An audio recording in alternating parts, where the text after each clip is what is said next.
जय हिंद साथियों, हमने STSE एग्ज़ाम 2023 के 1 से लेकर 10 तक के प्रश्नों के आंसर हमने पार्ट फर्स्ट में देख लिए थे। अब प्रश्न नंबर देखो 11। प्रश्न नंबर जो 11 था वो AP से रिलेटेड था।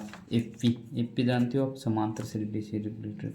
छक्के प्रथम 40 मल्टीपल या गुणनों का योग हमने से पूछा था। तो जो फर्स्ट पद आएगा उसमें 6 आएगा, दूसरा पद आएगा वो 12 आएगा, इसी से चलेगा। उनका मल्टीप्लाई यानी अंतिम पद आएगा 240 और उनका योग हमसे पूछ रहा है, यानी S40 का मान हमसे पूछ रहा है। वैसे SN बराबर जो सूत्र होता है वो होता है n/2 a + l, प्रथम पद प्लस अंतिम पद। तो यहाँ n बराबर मान 40 है, 40/2 प्रथम पद है, यहाँ पे 6 + l अंतिम पद 240, ये 20 हो जाएगा और 20 × 246, 0 12 और 9 और 4 49 20 आंसर आएंगे।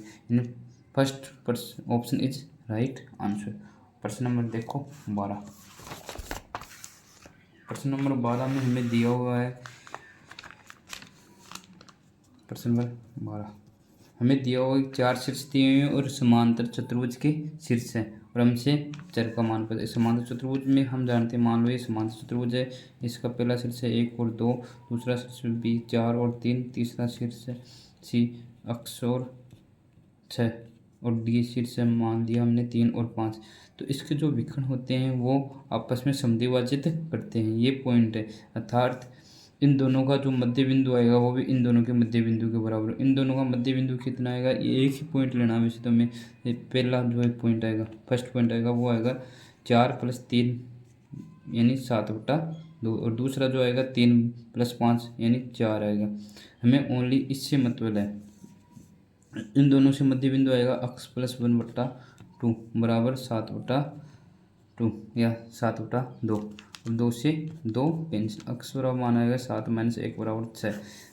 इसी का मान पूछ रहा है तो इसका मान आएगा 6। Option number 4 is right answer.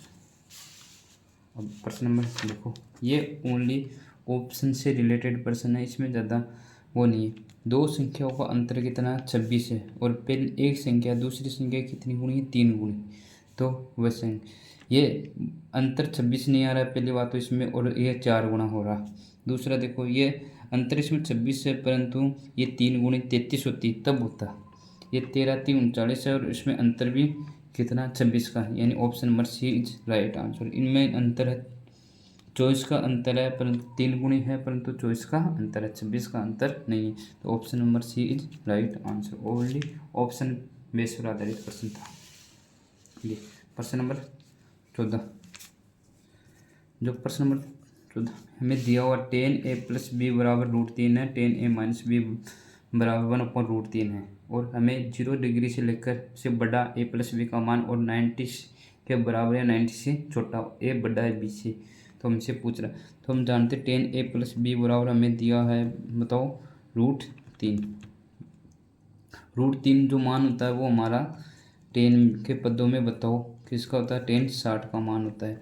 और दूसरा हमें दिया हुआ है 10a - b बराबर मान दिया हुआ हमें 1/√3, तो 10a - b बराबर 1/√3 होता है। 10 के पदों में मान 10 30 डिग्री, तो यहाँ से तो a + b बराबर 60 डिग्री मान आएगा और यहाँ से a - b बराबर 30 डिग्री मान आएगा। इन दोनों से समीकरण फर्स्ट एंड सेकंड से आप बताओ, दोनों को ऐड करोगे तो a बराबर कितना हो जाएगा बताओ 90, a बराबर 45, a बराबर ये मान यहाँ रख दो तो b बराबर मान आ जाएगा 15 डिग्री, तो a बराबर 45 डिग्री और b बराबर 15 डिग्री। ऑप्शन देखो, a बराबर 45 डिग्री और b बराबर 15 degree. Option number C is right answer. प्रश्न नंबर देखो 15 का जो प्रश्न आया था वो प्रश्न ऊंचाई और दूरी वाले सूत्र से रिलेटेड था, अवनमन और यूनियन को। हमें दिया हुआ है, बताओ एक समतल जमीन पर खड़ी मीनार की छाया, ये मीनार है, इसकी छाया 40 मीटर अधिक लंबी हो जाती है, ये पहले है। यदि यूनियन कोण 60 डिग्री से घटकर कितना हो जाएगा 30 डिग्री। ये 60 से 30 डिग्री हो जाएगी, ये 60 डिग्री और ये 30 डिग्री हो जाएगी। ये ए बी सी और ये डी एच है। इसकी छाया की लंबाई मान लिया पहले अक्ष मीटर थी और 40 मीटर अधिक हो जाती है, 40 मीटर लंबी हो जाएगी, ये मान लिया हमने। तो त्रिभुज एबीसी में टेन 60 डिग्री बराबर जो मान आएगा वो एच अपन अक्स आएगा। टेन 60 का मान कितना होता है √3 होता है, एच अपन अक्स। तो हमें अक्स बराबर मान मिलेगा एच अपन √3 मीटर। फर्स्ट से हमें ये भी मिला।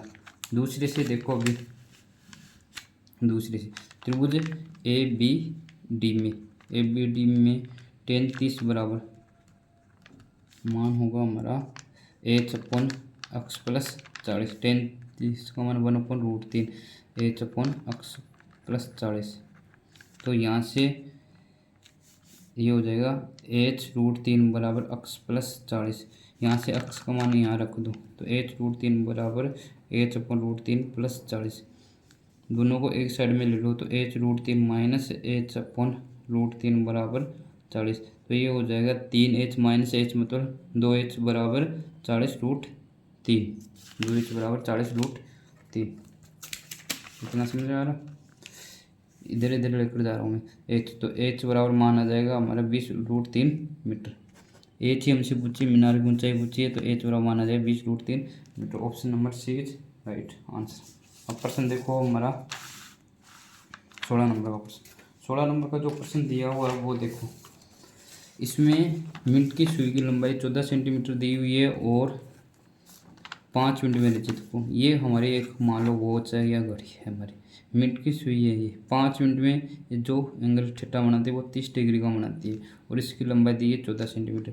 तो ये तिरछे खंड हो गया और तिरछे खंड का क्षेत्र हम जानते हैं πr² थीटा बेटा 360 डिग्री होता है। पाई का मान 22/7 r बराबर 14 × 14 तो थीटा बराबर 30 डिग्री अपॉन 360। 30 से हटाएंगे तो हम 12 बार, 7 से हटाएंगे तो 2 बार, 2 से हटाएंगे तो 6 बार और फिर से 7 और यहाँ 3, 7 दूनी 14 और 15 154/3 centimetre square. Option number B is right answer. प्रश्न नंबर देखो 87। ये यानी प्रश्न नंबर 17 ये ओनली आपके 10th की जो बुक है उसमें फर्स्ट पर्सन है शायद, ये सेम टू सेम पर्सन आया है, एकदम इजी पर्सन है। और इसमें दिया हुआ 2 घन, मान लो 2 घन हमारे, इनको फलकों को मिलाकर हमने एक क्या बना दिया, घना बना दिया। हमने एक घना बना दिया। तो इसकी आयतन दिया हुआ, आयतन बराबर हमें दिया हुआ 64 सेंटीमीटर क्यूब। तो भुजा बराबर आ जाएगा हमारा, बताओ 4 सेंटीमीटर। भुजा बराबर 4 सेंटीमीटर। संपूर्ण पृष्ठीय क्षेत्रफल पूछ रहा हमसे, संपूर्ण पृष्ठीय क्षेत्रफल पूछ रहा। इसकी ये लंबाई 4 सेंटीमीटर है, ये लंबाई भी 4 सेंटीमीटर है और ये ऊंचाई 4 सेंटीमीटर और सॉरी ये चौड़ाई 4 सेंटीमीटर और ऊंचाई मान लिया 4 सेंटीमीटर। तो लंबाई तो अब हो जाएगी 8 सेंटीमीटर और भी 4 सेंटीमीटर रहेगी और ऊंचाई भी 4 सेंटीमीटर। और ये जो घटा बना उसका संपूर्ण पृष्ठीय क्षेत्रफल हमसे पूछ रहा। संपूर्ण पृष्ठीय क्षेत्रफल क्या होता है 2 × LB + BH + HL। ये संपूर्ण पृष्ठीय क्षेत्रफल होता है 2। L बराबर 8, 8 × 4, B बराबर 4, 4 × 4 × 4 × 8 तो 2 × 32 + 16 + 32 तो आएगा 2 × 32 64 16 80 बराबर 160 centimetre square. Option number first is right answer. Option number first is right answer. अब हमें प्रश्न नंबर 18 प्रश्न नंबर 18 देखो। प्रश्न नंबर जो 18 दिया है हमें वो देखो। हमें माध्य और माध्य का अनुपात 4:5 दिया और हमें बहुलक और माध्य का अनुपात पूछ रहा। माध्य मीन्स अक्षवार अपॉन माध्य का मीन्स एम का अनुपात दिया 4/5। हमसे जो पूछ रहा है वो जेड अपॉन अक्षवार का मान हमसे पूछ रहा, अनुपात हमसे पूछ रहा। हम जानते हैं जेड बराबर जो सूत्र होता है 3m - 2 अक्षवार सूत्र होता है। ये संबंध होता है माध्य माध्यिक और बहुलक में। अब यहाँ से तीनों को अक्षवार से डिवाइड कर दो तो तो ये एक्स बार हो जाएगा और ये यहाँ से हट जाएगा। तो जेड अपन एक्स बार ये तो हमें चाहिए 3 इंटू एम अपन एक्स बार, यानी उल्टा कर दो 5/4 माइनस का 2। तो जेड अपन एक्स बार बराबर 15/4 माइनस 2, यानी 15 में से 8 जाएंगे 7/4। जेड अनुपात एक्स बार बराबर 7/4, 7/4। Option number 4 is right answer. Base से भी देखो आप, ऑप्शन से भी देखो, तो ये 4 माध्य का यहाँ 4 दिया हुआ है, तो और माध्य के बहुलक का अनुपात किसके साथ पूछ रहा है? माध्य के साथ। तो जहाँ 4 आएगा वही आंसर आएगा। Option number 4 is right answer. अब प्रश्न नंबर देखो आप, 89। दो अनभिन्नत सिक्कों एक साथ उछालने पर कम से कम एक चिताने की प्रायिकता। 2 सिक्के एक साथ उछालते हैं तो टोटल परिणाम होते हैं हमारे पास में, तो 4 टोटल परिणाम आएंगे 4। इसमें देखो head tail, tail head, head head और टेल टेल। अब हमें कम से कम एक हेड आने की प्रायिकता पूछ रहा है। कम से कम एक हेड आने की प्रायिकता क्या होगी? ये 3 तो हमारे पास में जो परिणाम चाहिए, और टोटल परिणाम कितनी है? 4। तो 3/4। Option number B is right answer. प्रश्न नंबर देखो, लास्ट जो प्रश्न था इसमें, प्रश्न या वैसे 20 नंबर का प्रश्न, मैथ्स में 20 नंबर का प्रश्न था। ये पी किसी बिंदु पी से सेंटर ओ सेंटर वाले वृत्त पर 2 स्पर्श रेखाएं खींची गई। अब एक वृत्त है, ये पॉइंट पी है, इससे 2 स्पर्श रेखाएं क्या खींची गई? पी से ए बी, पी ए और पी बी 2 स्पर्श रेखाएं हैं, और हमें ये मान लिया ओ इसका सेंटर है, और ये है बताओ 80 डिग्री दिया हुआ, हमें मान दिया हुआ। इनके बीच में पी ए और पी बी के मध्य में कौन है? 80 डिग्री का कोण हमें दिया, और पी ओ ए का मान हमसे पूछ रहा है। पी ओ ए का मान हमसे, ये तो 90 होगा, हम जानते हैं, ये भी 90 होगा, और ये टोटल ये इन पूरे चतुर्भुज बन गया। चतुर्भुज का 360 डिग्री होता है पूरा, तो ये 80 है तो ये 100 आएगा, परंतु ये हमसे इतना ही पूछ रहा है, इतना ही पूछ रहा है, तो ये 50 डिग्री। इसका जो आंसर आएगा पी ओ ए बराबर 50 डिग्री आंसर आएगा। Option number first is right answer. जिन साथियों और भी कोई किसी बच्चे के डाउट हो तो हमें कमेंट करें, हम उसका सॉल्यूशन दोबारा से रिपीट कर देंगे।